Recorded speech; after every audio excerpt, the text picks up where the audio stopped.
મારું નામ કિંજલ છે અને આરી ઉંમર 24 વર્ષ છે.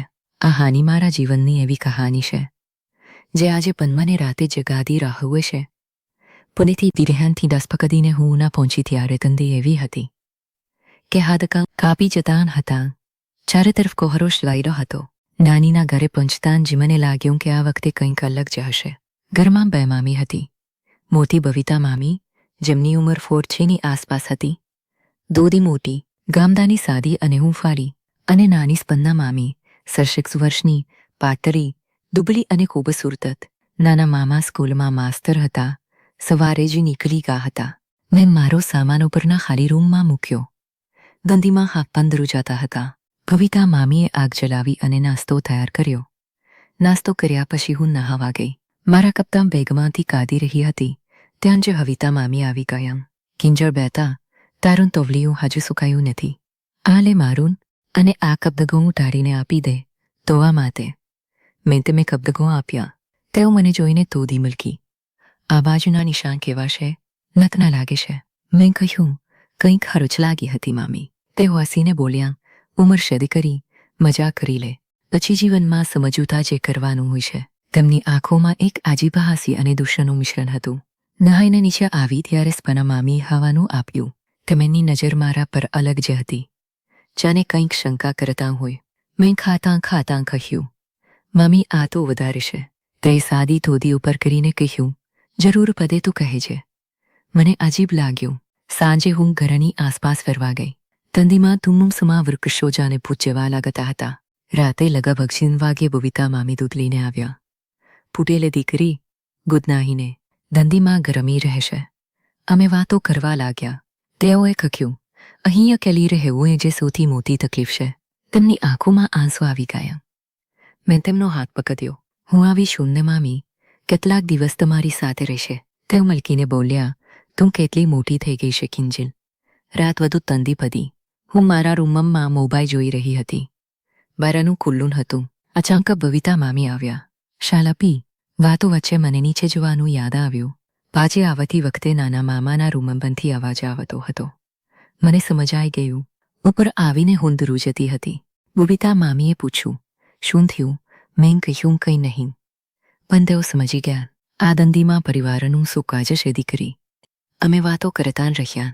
મેં કહ્યું, તમે અકેલા કેમ રહો છો? તેઓએ કહ્યું, રહેવું પડે છે. થોડી વાર પછી મેં કહ્યું, હહીંજી સૂઈ જાઓ મામી, ઠંડી વધારે છે. તેઓ પહેલાં ના પાડી પછી માની ગયા. અમે એક જ રજાઈમાં સૂઈ ગયા. મધરાતે મને તેમનું શરીર ધ્રુજતું લાગ્યું. મેં તેમને વધુ નજીક ખેંચી. તેમની આંખોમાં એક અજીબ તૃષ્ણા હતી. મન તો હતું જી, મોકો જોઈ રહી હતી. તેઓ ધીમેથી બોલ્યા, તેરા તમારી વચ્ચે એક અલગ જ બંધન બની ગઈ. અમે વાતો કરી, આંસુ વહાવ્યા અને પૂજાની હૂંફમાં પીંસાઈ ગયા. સવારે 9 વાગે તેઓ ઊંઘી ગયા. તેમના ચહેરા પર એક તાજગી હતી. હું કયો વાગે ઊંઘી ત્યારે સ્પના મામી મને જોતી જ ન હતી. તેમની આંખોમાં ગુસ્સો હતો. ખાઈ લે, તાકાત આવશે, તેઓએ કહ્યું, પણ અવાજમાં કંઈક અલગ હતું. બીજી રાતે પણ બવિતા મામી મારી સાથે જે સૂઈ. અમારી વચ્ચેની નિકતા વધતી ગઈ. પણ ત્રીજે દિવસે બવિતા મામીને તેમના માયકે જવાનું હતું. તેમની માતાની તબિયત ખરાબ હતી.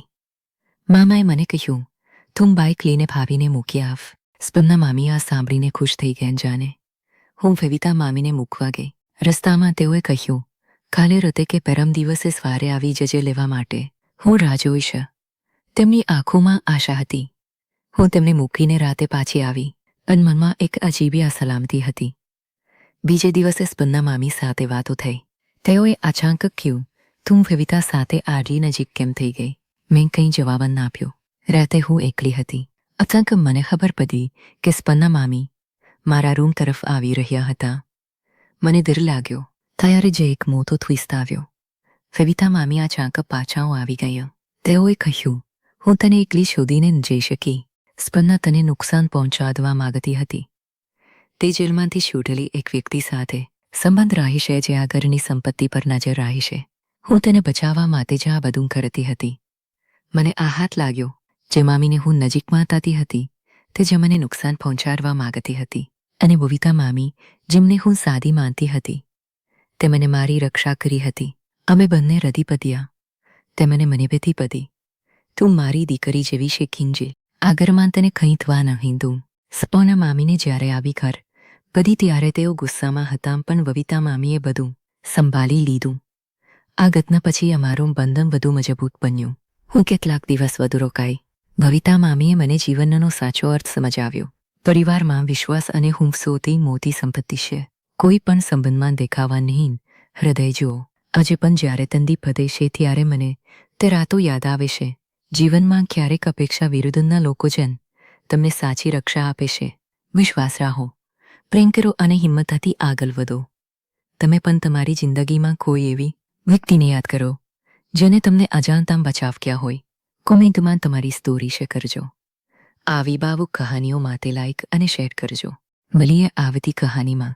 ત્યાં સુધી સાચવજો, ખુશ રહેજો.